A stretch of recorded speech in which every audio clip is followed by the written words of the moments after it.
Depuis le déconfinement et la relance de la campagne municipale, je vais vous demander de bien vouloir éteindre vos téléphones et surtout de veiller à la fin de cette réunion à respecter les gestes barrières puisque, vous le savez, nous sommes dans un lieu public, nous ne souhaiterions pas que des erreurs de communication puissent être réalisées et diffusées à mauvais escient. Donc, pour la sécurité de tous, pour la vôtre, pour la nôtre, veillez à bien respecter les distanciations sociales et à remettre votre masque. Je vous remercie et je vous laisse le soin et le plaisir de découvrir une petite vidéo en introduction.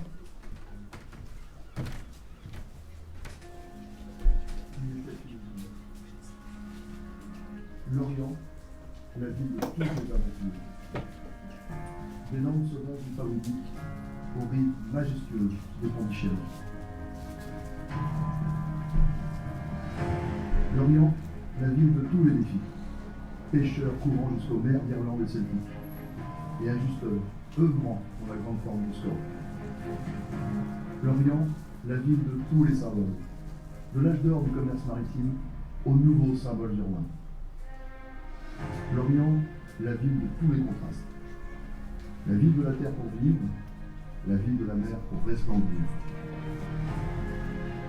Lorient, la ville de tous les possibles. Images de synthèse, matériaux composites, coproduits du poisson. Lorient, la ville de tous les atouts. Notre armor, aux couleurs or et soleil, et notre armoire de son verre débridé. Lorient, la ville de toutes les renaissances, du tragique de la guerre à la reconquête de Kéraman. Lorient, la ville de toutes les solidarités, fiers bretons, fiers d'être ensemble, fiers de se serrer les coudes et de se tenir la main.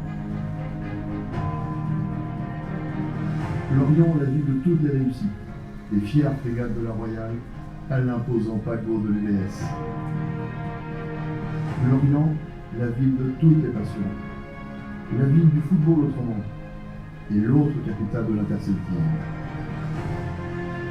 Lorient, c'est ma ville, moi, l'enfant du quartier de Kérentré, le bénévole du doyen des clubs de football lorientais, le militant engagé du festival. Lorient, c'est notre ville à tous, nous les Lorientais, si différents, mais si attachants. Lorient, c'est notre cœur. Lorient, c'est notre horizon.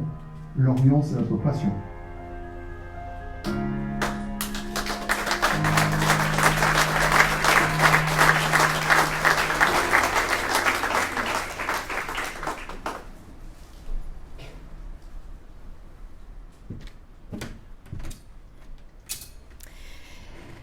Chers Lorientais, chers colistiers, chers amis, je vous remercie d'être venus ce soir.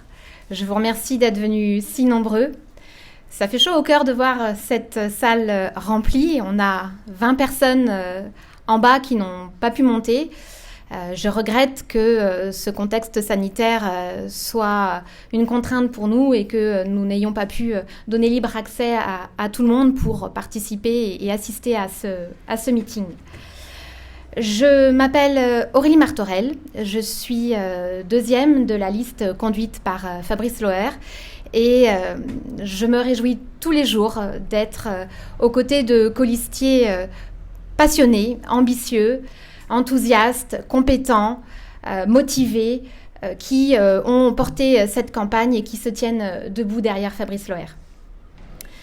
Je suis venue vous parler de Lorient.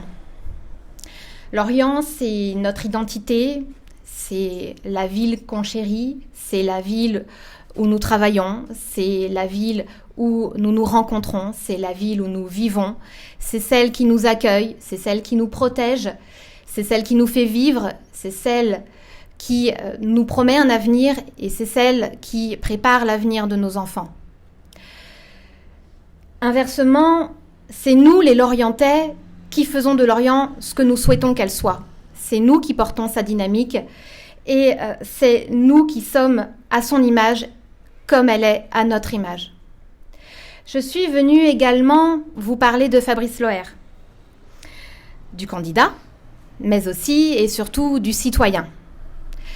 Le citoyen, d'abord, c'est un enfant de cœur entré qui a grandi dans les rues de Lorient, qui est allé dans nos établissements scolaires, qui s'est donné à la vie associative lorientaise, qui a fondé son foyer à Lorient et qui lui a consacré toute sa vie et toute son énergie. Fabrice Loher, j'ai pu le découvrir, c'est un homme authentique, c'est un homme chaleureux, c'est un homme modeste, c'est un homme loyal, c'est un homme altruiste. Quand il vous donne sa confiance, il fait de vous un partenaire privilégié, il vous donne des responsabilités. Il ne vous ment jamais. Et ça, c'était pour moi la première des qualités que j'attendais d'un candidat. C'est également un citoyen profondément épris de sa ville. Son cœur a toujours appartenu à Lorient et c'est donc tout naturellement qu'il a souhaité mettre ses compétences et ses qualités au service de sa collectivité. Il est ainsi conseiller municipal depuis 20 ans et il est également conseiller communautaire à l'agglomération depuis 6 ans. C'est ce qui m'amène à vous parler du candidat. Dès son diplôme de Sciences Po en poche, il a endossé de nombreuses fonctions en rapport avec la gestion d'une collectivité. Il a notamment exercé au sein du Conseil régional d'Île-de-France et il est actuellement directeur général des services d'une mairie. Alors, quelques vilains rageux se plaisent systématiquement à rappeler que c'est la quatrième fois que Fabrice candidate à la mairie de Lorient et use de cet argument pour prétendre que ce qu'on n'a pas été démontre qu'on ne peut pas être. Je ne suis pas d'accord avec ça. Moi, je soulignerais plutôt au contraire que cet argument démontre sa consistance. Il est systématiquement persévérant et il n'a eu en tête que Lorient, que son avenir, que son ambition. Il vit, il respire Lorient. Contrairement à d'autres candidats caméléons de cette campagne, il n'est pas de ceux qui retournent leur veste ou changent de couleur au gré des opportunités. Il n'est pas non plus de ceux qui se maquillent pour travestir leur visage. Alors, nous les femmes, nous connaissons bien ça, le stick correcteur vert pour cacher les vilaines rougeurs, mais on ne nous la fait pas. Ici, chez Unisson Lorient, chez Fabrice Loher, seul le rayonnement de Lorient guide l'action. L'ambition de Fabrice Loher et ses projets sont connus et affichés depuis toujours et sans ambiguïté. Ils sont même couchés depuis plus d'1 an dans un livre et je ne crois pas qu'il y ait beaucoup de personnes qui peuvent aujourd'hui se targuer d'avoir dédié un livre à la ville qu'ils aiment. Enfin, contrairement aux autres candidats qui sont ou ont été élus à un moment de l'équipe municipale, il n'a pas besoin de dissimuler les lacunes d'un bilan. A contrario, il peut justifier d'un CV qui colle parfaitement à la fonction. Il a le diplôme, il a fait largement ses preuves en tant que directeur général des services d'une ville appartenant au Grand Paris. Il en a rapporté tout le savoir-faire et les réseaux institutionnels pour coller aux missions qu'on attend de l'édile de notre cité. Personnellement, je considère qu'il n'est jamais trop tard pour bien faire, pour mieux faire. Il est temps de se retrousser les manches et de travailler pour sauvegarder les intérêts de notre cité. Nous ne pouvons pas nous laisser intimider par les immenses enjeux et les défis économiques, sanitaires, sociaux qui nous attendent dans la prochaine mandature. Dans une période d'exception, il faut un homme d'exception et je pense que Fabrice Loher a les qualités humaines pour être l'interlocuteur privilégié de tous les Lorientais. Il a les compétences professionnelles et il a le réseau institutionnel pour relever les défis, pour aller chercher les financements, pour motiver les troupes, pour mettre en place les mesures qui s'imposent, pour créer des emplois, pour injecter de l'économie et de la culture dans notre cité, pour sécuriser nos concitoyens, pour réveiller sa belle endormie.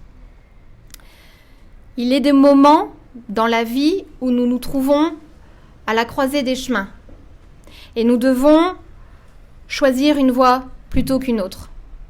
Aujourd'hui, Lorient est au carrefour de son avenir, est au carrefour de sa destinée, est au carrefour de son histoire. Elle a 4 choix. Elle peut continuer sur l'un des 3 chemins qu'elle connaît depuis plus de 50 ans, voir toujours les mêmes paysages et déboucher dans les mêmes cul-de-sac. Ou elle peut oser le virage vers une route plus dynamique et plus ensoleillée. Je vous invite à vous engager sur cette route que nous déroulons sous vos pieds. Caressons à nouveau le rêve de nourrir de grandes ambitions pour Lorient, une ville forte, une ville dynamique, rayonnante. Ne nous contentons pas de rêver notre ville, mais donnons-nous les moyens et les ambitions de vivre nos rêves. Nous devons porter cette ambition maintenant. Vous avez le choix de prendre cette responsabilité avec nous et nous avons la responsabilité de porter votre choix. Avant de laisser Fabrice expliquer comment il compte vous porter vers ces cieux plus cléments, je voudrais donner la parole à un maire du pays de Lorient et chef du groupe SCORF au sein de Lorient Agglomération, monsieur Nicolazo Alain.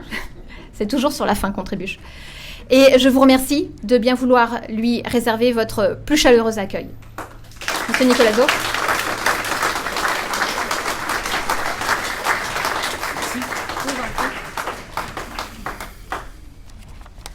Merci. Ça va être compliqué après un si beau discours, n'est-ce pas ? Voilà, je suis d'accord avec vous, madame. Permettez, je chose mes lunettes. Donc, comme elle l'a dit, Aurélie, si bien tout à l'heure, je me présente quand même, parce que je pense beaucoup d'entre vous ne me connaissent sans doute pas. Je suis Alain Nicolazo, maire de la commune de Cléguer, 3400 habitants au nord de l'Agglo. Et je suis aussi, mes collègues m'ont fait cet honneur, président du groupe SCORF Agglo. Alors, le groupe SCORF Agglo, c'est un groupe politique au niveau de l'agglomération de Lorient qui regroupe les communes d'Inguignel, Calan, Plouay, Caudan, Pont-Scorff, Quévin, Gestel et donc, bien sûr, Cléguer. Donc, des communes principalement rurales, si je fais abstraction de Quévin et Caudan, qui sont quand même de belles et grandes villes. Si mes collègues étaient là, ils me diraient ne l'oublie pas quand même. Et donc, c'est à ce titre de président du groupe SCORF Agglo ce soir que je souhaite échanger avec vous et vous dire mon avis sur l'agglomération notamment.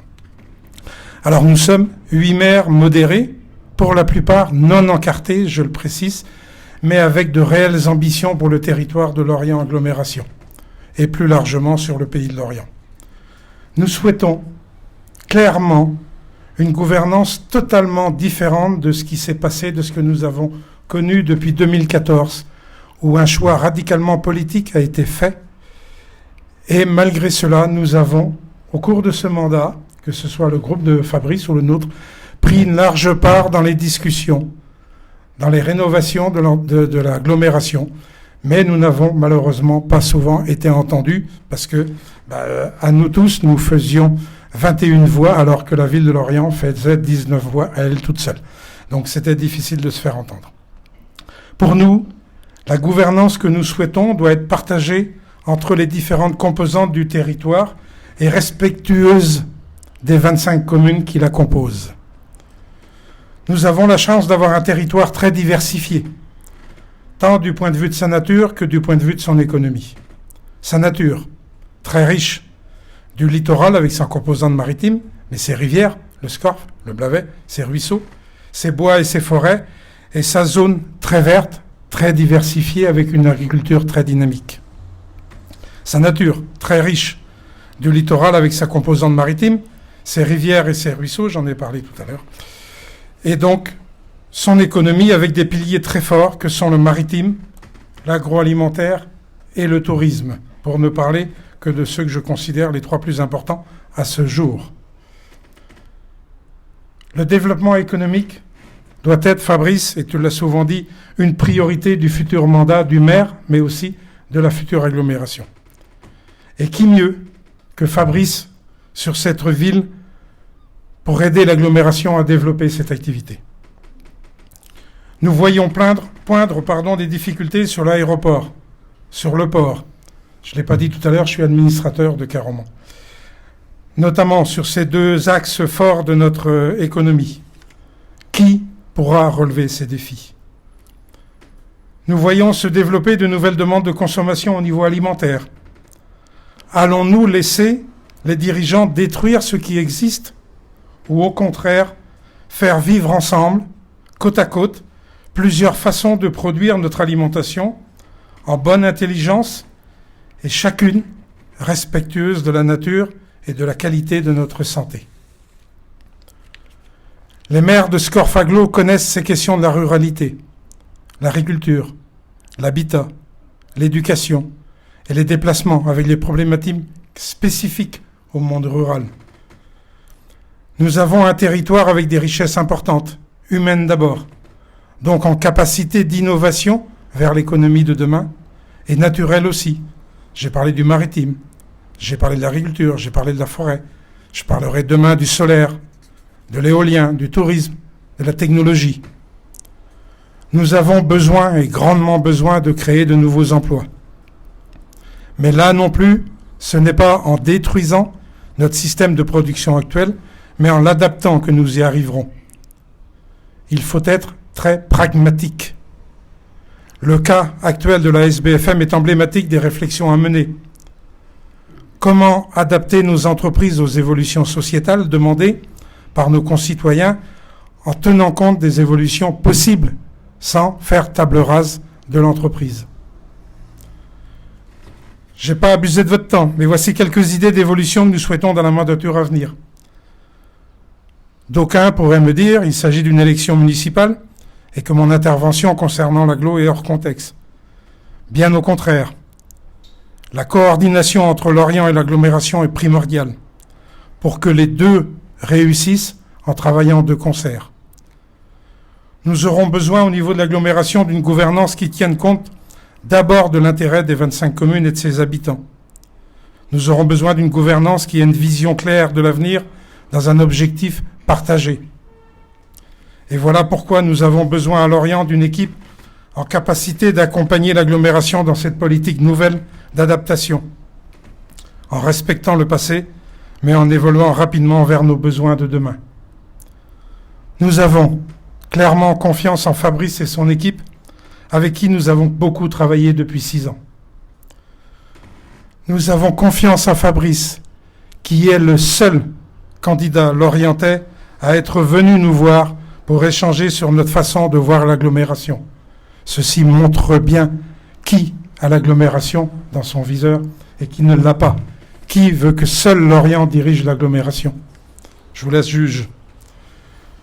Nous avons eu ces derniers temps, Fabrice, plusieurs rencontres qui nous ont permis de mettre en avant nos points de convergence et surtout de connaître, sans les éluder, les problématiques et les points de vue des uns et des autres.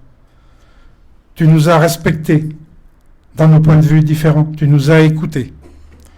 Voilà donc pourquoi nous espérons une victoire de ton équipe, Fabrice. Alors je vais reprendre, je ne savais pas. Il est temps de développer ces deux belles endormies que sont la ville de Lorient et l'agglomération lorientaise. Merci de votre écoute.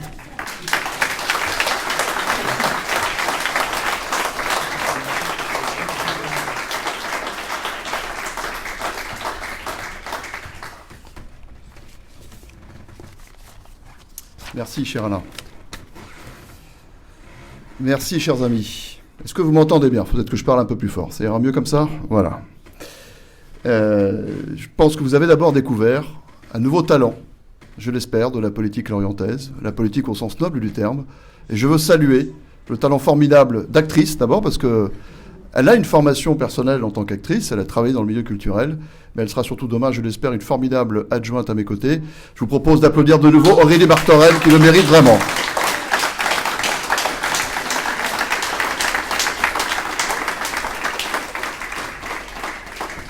Tu m'as fait rougir tout à l'heure aussi, hein, donc c'est normal, chacun son tour. Voilà. Et puis, merci, cher Alain, parce que les 6 années que nous venons de passer n'ont pas été simples à l'agglomération.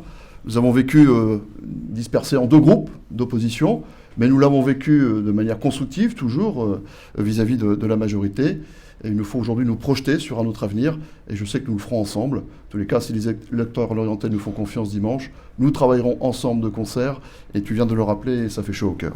Je voudrais vous donner les excuses ce soir de Ronan Loas, qui avait prévu d'être parmi nous, mais Plumeur est bien représenté ce soir, et le sera encore à nos côtés d'ailleurs, dans le dernier jour de campagne demain, et donc on sait qu'on peut compter également sur les amis de Plumeur dans cette campagne.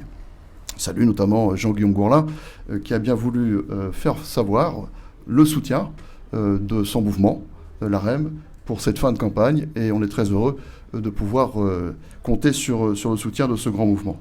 Et puis je veux saluer David Grégoire. Nous avons été opposés au premier tour, mais nous nous sommes rencontrés à l'occasion de ce second. Et je suis très heureux qu'on rassemble la famille et qu'on soit tous ensemble pour, nous l'espérons, ce combat enfin victorieux à Lorient dimanche soir. Alors, mesdames, messieurs, mes chers amis, permettez-moi tout d'abord de commencer par des remerciements. À 3 jours du second tour, dans un processus électoral, vous avez compris qu'il est absolument inédit, je sais pouvoir compter sur une équipe de campagne formidable. Quand le chef a un coup de mou, et ça m'est arrivé dans cette campagne, il y a toujours une bonne âme à la permanence pour servir un café ou raconter une bonne blague.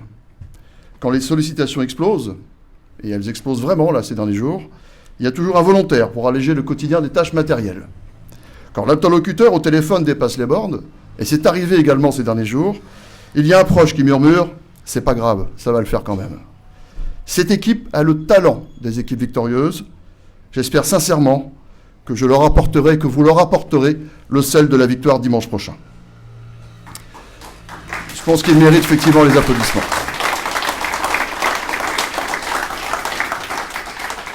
Mais en cet instant très solennel, c'est au Lorientais que je pense d'abord. Le choix dimanche, il sera lui aussi inédit, alors que le maire sortant, vous le savez, ne se représente pas et que 4 candidats postulent à cette succession. Un choix difficile, mais très engageant, sans doute pour plus d'un mandat.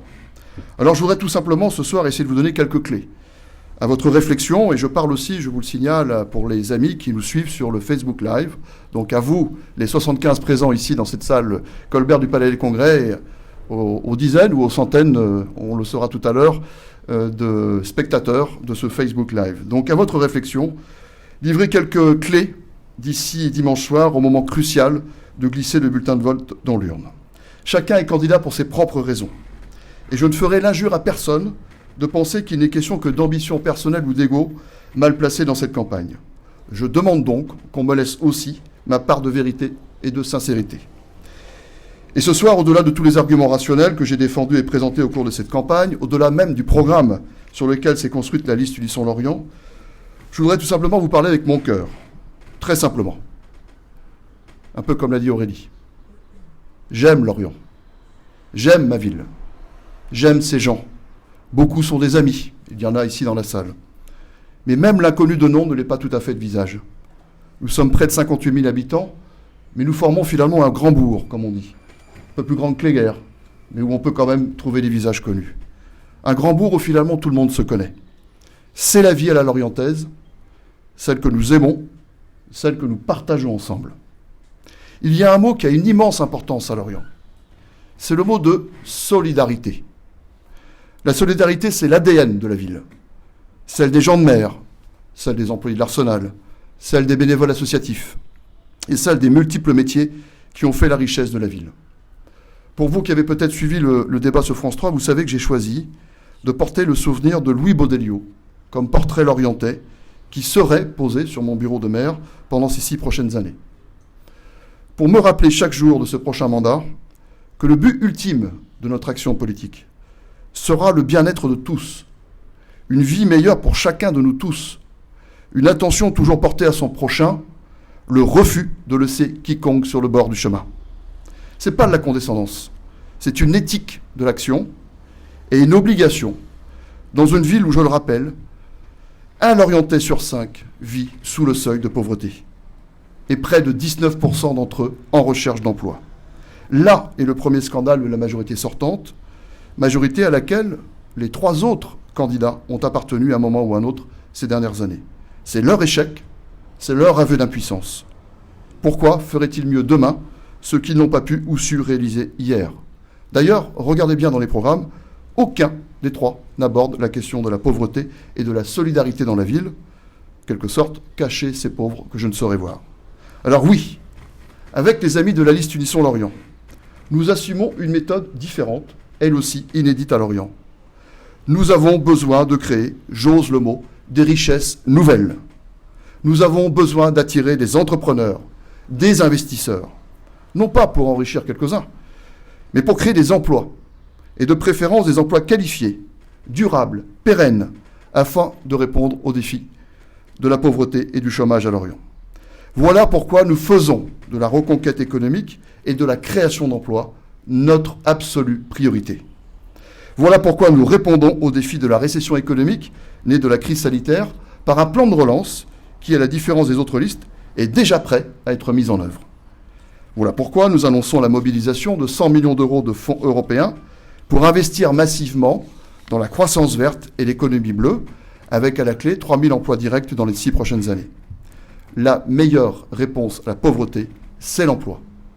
La meilleure des politiques de solidarité, ce sont les revenus que l'on tire du fruit de son travail dans la dignité. Ce sont des emplois et des stages offerts au plus grand nombre aux jeunes lorientais qui ne disposent pas des réseaux pour en trouver facilement. C'est aussi cela, une action solidaire en matière d'emploi. Voilà notre projet, voilà notre première et grande ambition pour les Lorientais. Cette reconquête économique nourrira les besoins de la transition écologique. Et les actions en faveur de la transition écologique, en nourrissant les carnets de commandes de nos entreprises dans le bâtiment et l'énergie, créeront aussi de l'emploi et de l'activité. C'est le cercle vertueux que nous voulons enclencher pour Lorient. Car comment croyez-vous que nous allons pouvoir financer les lourds programmes de rénovation thermique de bâtiments ou de construction de bâtiments à énergie positive, la revégétalisation de la ville ou des transports plus propres et décarbonés avec, nous l'espérons, le recours massif à la production locale d'hydrogène, comme le viennent de faire en choix numéro 1 l'Allemagne et l'Écosse ces dernières semaines. Nous le ferons grâce à la prospérité économique retrouvée, qui nous donnera les moyens de financer cette transition écologique. Et ce sont les choix de la croissance verte, ce sont les choix de l'économie bleue qui créeront les activités et donc les emplois nouveaux. Nous sommes les seuls dans cette campagne à inscrire l'objectif ambitieux de l'autonomie énergétique du territoire en 2050. Pas la neutralité carbone, l'autonomie énergétique du territoire en 2050. Parce que nous sommes les seuls à expliquer notre stratégie économique, à dire comment nous finançons les mesures nouvelles et à élaborer les modalités de cette transition énergétique. Notre ambition, elle est claire. Anticiper le plus tôt possible l'augmentation des énergies fossiles, du gaz et du pétrole, qui est inéluctable, on le sait, dans les prochaines années, et donc contribuer à baisser la facture énergétique des ménages. C'est ça le plus important pour nous, contribuer à baisser la facture énergétique des ménages. C'est notre deuxième et forte réponse au défi de la pauvreté et du pouvoir d'achat. Bienvenue à toi, cher Olivier. Olivier Nézette, président du comité régional des pêches, que je propose d'applaudir, parce que c'est un grand défenseur de la pêche. Et nos amis pêcheurs à Lorient, une grande activité. Mais la solidarité, c'est aussi veiller à la sécurité de chacun. Car la sécurité, l'augmentation des trafics, des incivilités, l'atteinte aux personnes et aux biens, à sa voiture, à son vélo, Bruno Blanchard en sait quelque chose ces dernières semaines, à ses biens matériels, touche d'abord les Lorientais les plus modestes et les plus fragiles, ceux qui n'auront pas les moyens de remplacer leur voiture brûlée parce que, tout simplement, ils ne sont pas assez bien assurés, ou qui sont empêchés de se reposer après le travail à cause des deals sous leurs fenêtres et dans leurs cages d'escalier. C'est aussi ça, une réalité lorientaise, et nous l'avons encore vu ce matin en visitant le quartier du Bois du Château, où la première expression donnée par les habitants, c'est celle-là, « Ramenez-nous de la sécurité pour protéger nos enfants ». C'est à eux d'abord que nous devons une plus forte présence des forces de l'ordre sur l'espace public, notamment notre police municipale, dont les effectifs seront renforcés, et des missions prolongées le soir et le week-end. La sécurité, en quelque sorte, c'est la première des solidarités, et c'est fort de cette conviction que nous protégerons mieux la vie de nos concitoyens les plus modestes. Enfin, nous voulons agir plus classiquement en faveur des solidarités actives auprès des personnes âgées, des personnes handicapées. On n'en a pas beaucoup parlé dans cette campagne. Des sans domicile fixe, des ménages en difficulté, en lien avec les associations partenaires. Il ne suffit pas d'utiliser le suffixe social, socialiste, pour s'auto-attribuer le monopole du cœur. Nous avons plusieurs propositions concrètes de ce qu'on appelle le contrat d'insertion personnalisé pour les plus décrochés de la vie, une formule qui alliera le logement, l'emploi et l'accompagnement social, au bon d'achat de 50 € valable dans les commerces lorientais pour les familles les plus touchées par la crise sanitaire, mesure que nous voulons mettre en œuvre dans notre plan de relance dès notre arrivée aux affaires.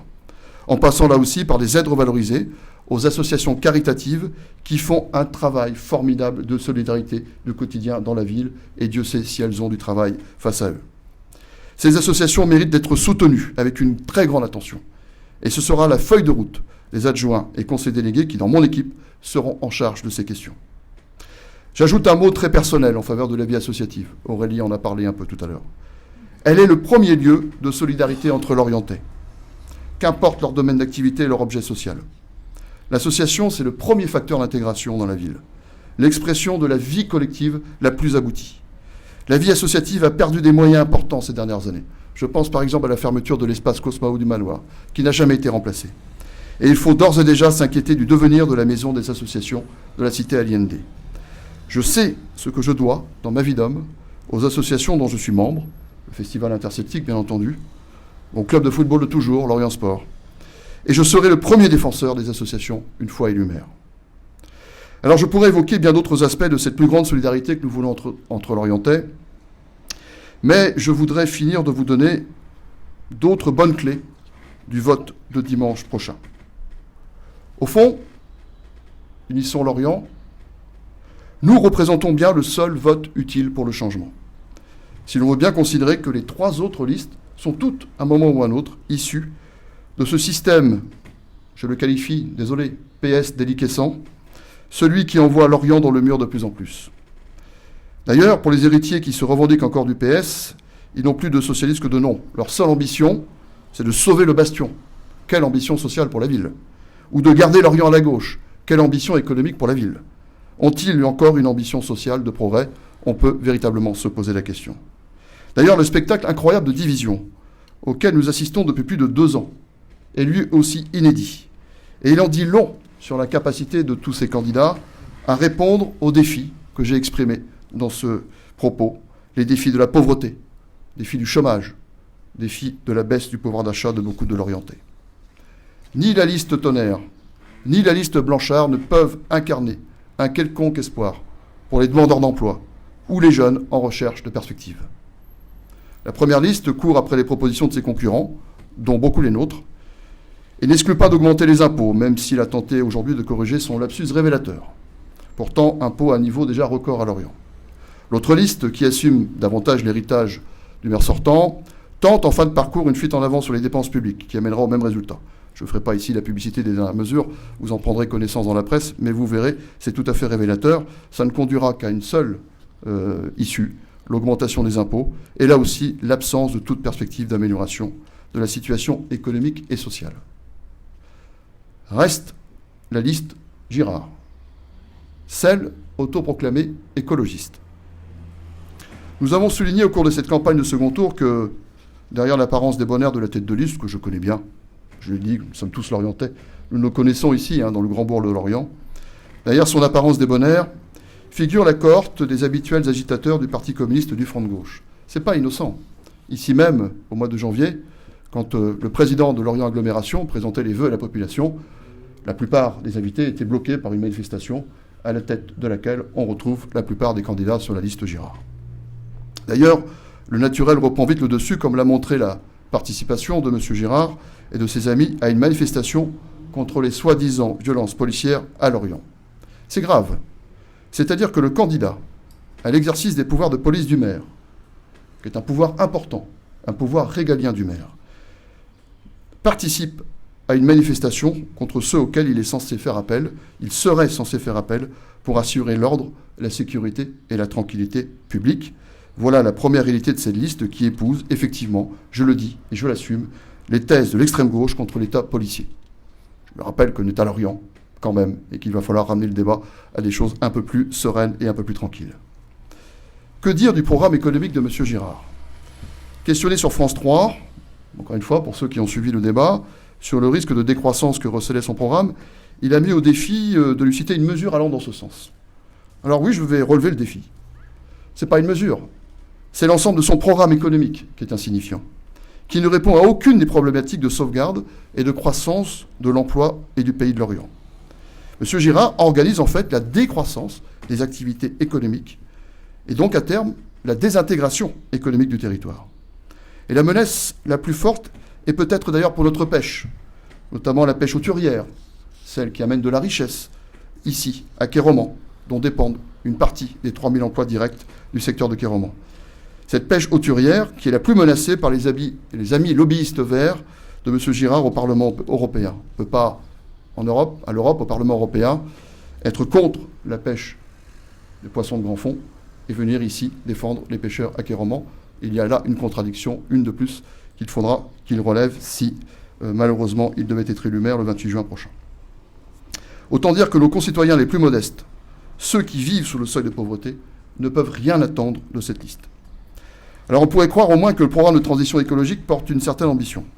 Alors je vous invite à bien lire le détail des mesurettes du programme de la liste que je qualifie d'écolo communiste. On est bien loin de l'ambition que nous portons nous-mêmes d'une autonomie énergétique du territoire en 2050. D'ailleurs, il serait sans doute bien en peine d'y arriver, puisque ces amis communistes de la liste prônent pour leur part la sortie du nucléaire sans que aucune réelle alternative sérieuse ne soit évoquée. Alors on fait quoi? On sort du nucléaire. Comment est-ce qu'on finance l'énergie demain? Comment est-ce qu'on garantit, par exemple, la baisse de 20% des prix du gaz que M. Girard prétend assurer, comme si, à l'Orient, de l'Orient, nous pouvions peser sur les prix du gaz, dont vous savez tous qu'ils sont fixés au niveau mondial. Pas vraiment écologiste, pour reprendre une formule que j'ai utilisée au débat, pas vraiment écologiste, mais vraiment communiste et décroissant, comme le mentor de la liste qu'il s'est plu à mettre en avant lors de ce débat également, M. Jean Jouzel. Je vous invite à aller voir ses écrits. C'est justement l'un des papes de la décroissance. Est-ce que c'est bien cela que nous voulons comme ambition pour le territoire? En quelque sorte, une politique de la terre brûlée. Enfin, même les mesures sociales défient le bon sens. Je viens de parler de la baisse des prix du gaz, qui est une mesure utopique qui ne se fera pas, parce qu'elle n'est pas possible ici à l'Orient. Et est-ce bien une mesure écologiste d'ailleurs? Cette alliance des écologistes et des communistes a tout de même celle de la carpe et du lapin. Par exemple, comment peut-on, dans la même liste, combattre l'automobile et lutter pour la sauvegarde nécessaire des fonderies de Bretagne? Comment peut-on vouloir aller plus loin en matière de démocratie participative et s'allier aux derniers représentants d'une idéologie quand même, il faut le rappeler de temps en temps, qui dans le monde, tient d'un joug totalitaire plusieurs centaines de millions de personnes en Chine, au Vietnam et en Corée du Nord, avec au passage des bilans tout à fait désastreux en matière d'écologie et de santé. Voilà la réalité aujourd'hui de la liste Girard. C'est très important que ceux qui auront un bulletin de vote à mettre dans l'urne dimanche soient conscients de la portée de leur acte et de la portée de leur choix s'ils devaient aller dans cette direction.